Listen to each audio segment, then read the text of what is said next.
I'm back in London, people.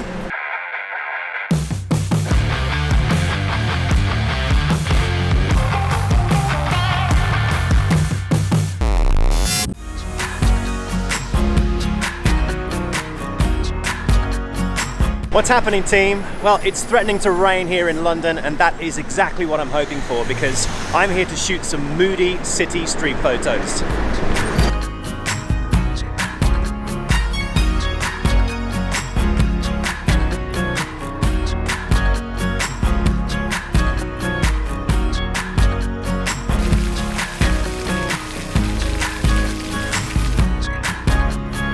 So later this evening, I'm going to be hooking up with a sports car and portrait photographer, Oliver Lundy, and we're going to do some twilight shots and maybe some night city photography, some light trails and anything else that takes our fancy.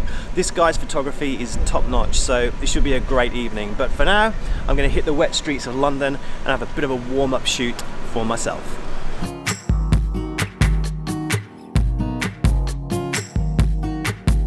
Oh, it's coming down now. My camera is soaking wet.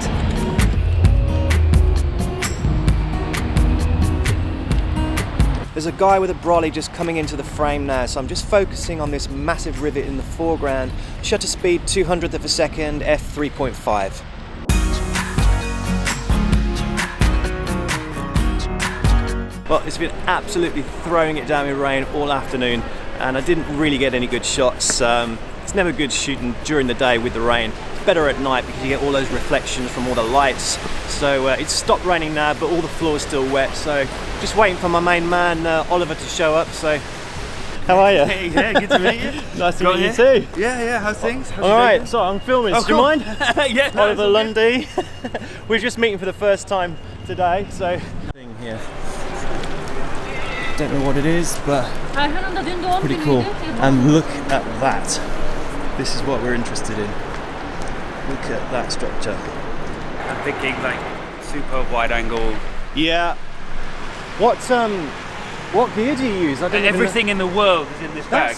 I thought mine was big. No, this is bag. It's because it's a roller as well. So you can take it off and just... See, that's where I screwed up there. I totally screwed up there. So yeah, so shoot on the EOS R. I've got a 15mm prime 2.4, weirdly. Yeah. 24-70 f4 and an 85 1.2. Lovely stuff. Yeah. Wow. Which I pretty much use for everything. Yeah. Well, I'm a prime guy as well.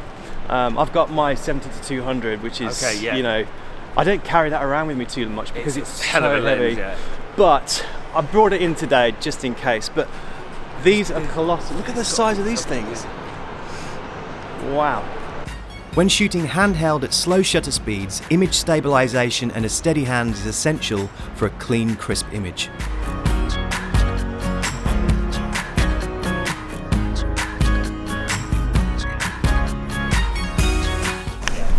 Lead the way, lead the way.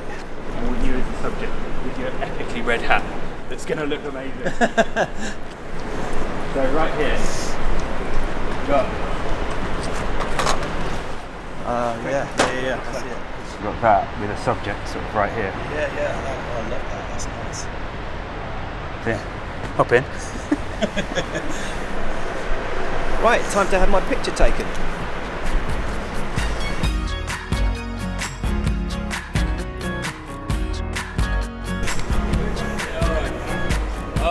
Just do any permission? Have we got any permission for taking pictures here? No, didn't realise we needed any. Yeah. What I've got here is complementary colours with the red bus and this green steel structure overhead. Focusing on the front of the bus, I've got an f-stop of f16, which will give me a sharp image from foreground to background, and finally a 1.6 second exposure, so when some traffic comes down the road, I'll get some nice light trails.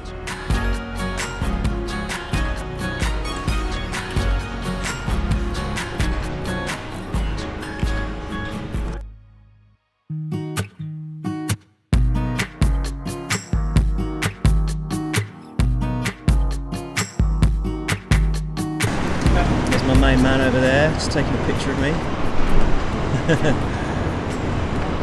Sorry, guys. Sorry, mate. Let's see what he's going for here. Waiting for a bus. This composition right here,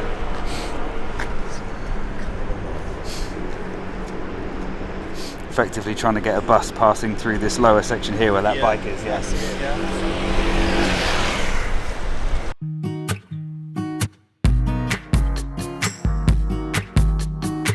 So, are you a exposed to the left kind of guy or exposed to the right?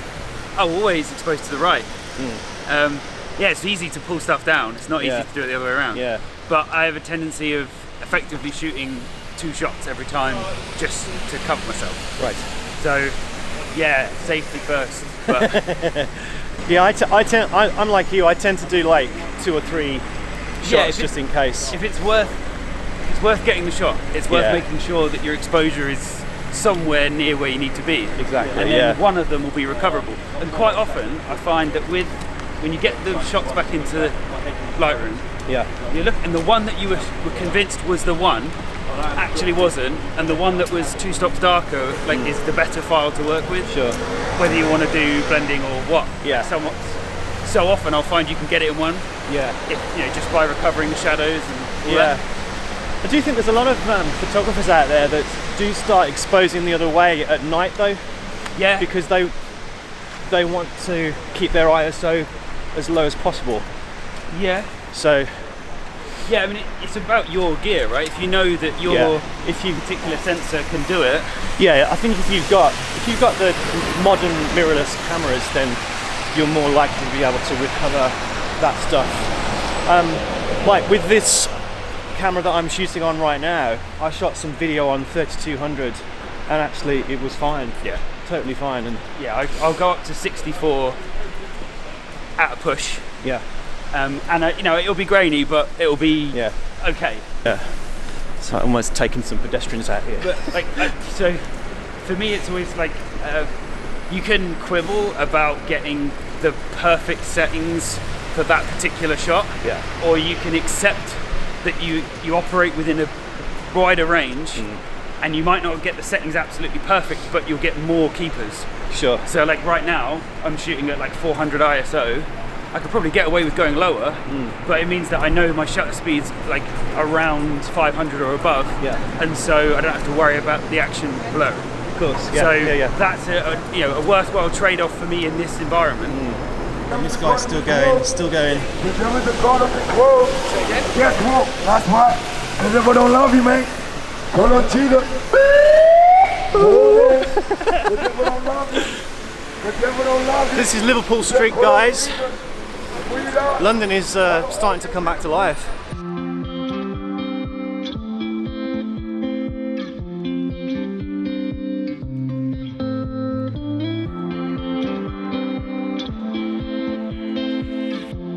So I've got a composition here with this yellow grid leading the eye into the frame, and I'm using focus peaking and manually focusing at about 1/2 meter.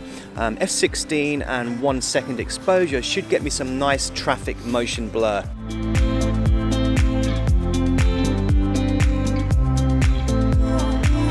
So here we are in the famous Leadenhall Market in the city with all the office workers enjoying a pint.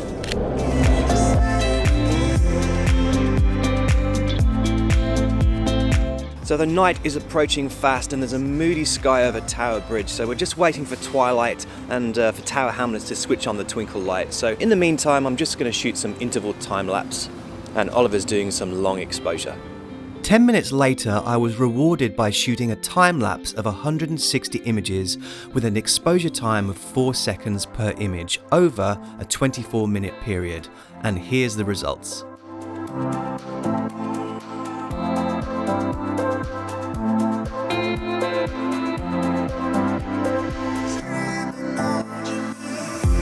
Next up, using a light one for a portrait setup, we dialed in the same color temperature as the background, and we were able to create some dramatic night portraits with the Shard as our backdrop. Breathe. I'm just going to motor it for a second.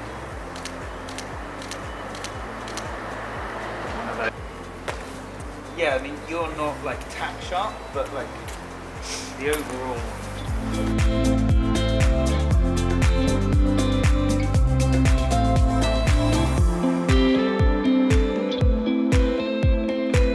Both of us using wide angle and 85mm lenses for 2 very different looks. The slow shutter speed required the subject matter to remain still throughout.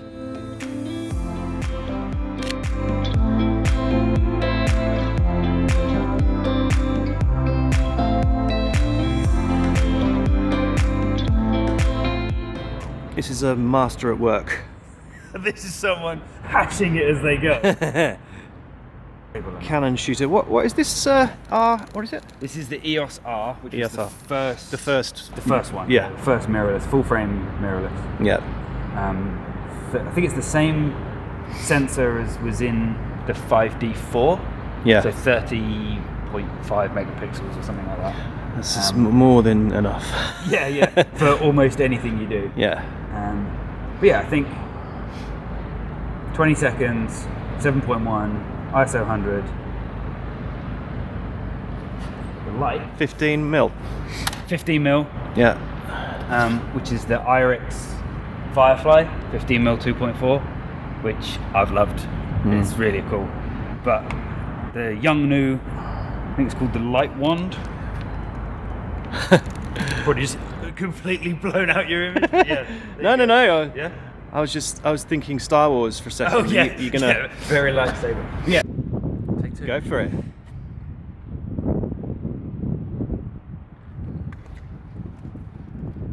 And we're off.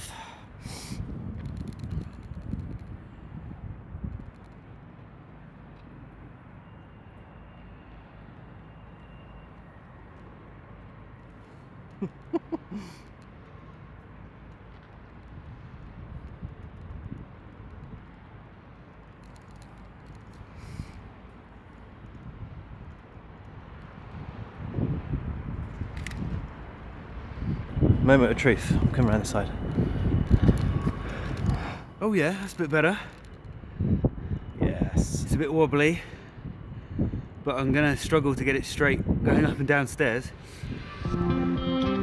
Oliver exposure blended 5 images together here. The first image using the light wand and walking the staircase. The second image for the city background. The third image for the foreground.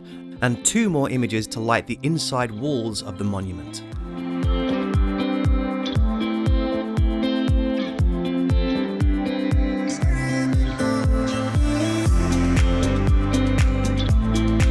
I'm going for a different composition to Oliver, sadly not including the shard, but nice enough with the light reflections on the water being framed by the monument. F13 to create some starbursts off the lights. A 15-second exposure should smooth out the water and include some light trails from the traffic on the bridge.